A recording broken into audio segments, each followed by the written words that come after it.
জানিয়ে হঠাৎ ইরানের ফোর্দো, নাতানজ ও ইস্পাহান পারমাণবিক কেন্দ্রে হামলা চালিয়েছেন। জবাবে ইসরায়েল ও যুক্তরাষ্ট্রের নৌবহর লক্ষ্য করে পাল্টা হামলা চালিয়েছে ইরান।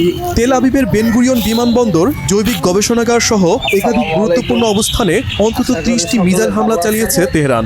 হামলায় ক্ষতিগ্রস্ত মার্কিন নৌবহরটির অবস্থান বাহরাইনে।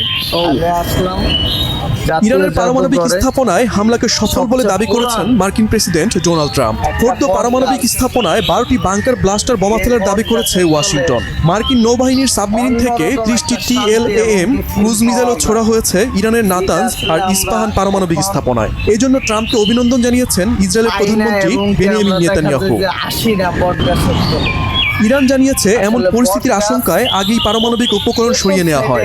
আন্তর্জাতিক পারমাণবিক শক্তি সংস্থা বলেছে ইরানের 3টি পারমাণবিক স্থাপনায় যুক্তরাষ্ট্র হামলা চালানোর পরও আশেপাশের এলাকায় তেজিসপিওরচি যুক্তরাষ্ট্রের সমালোচনা করেছেন। আরেগচি বলছেন পারমাণবিক কর্মসূচি নিয়ে সমস্ত আলোচনা ভেস্তে দিয়েছে ওয়াশিংটন।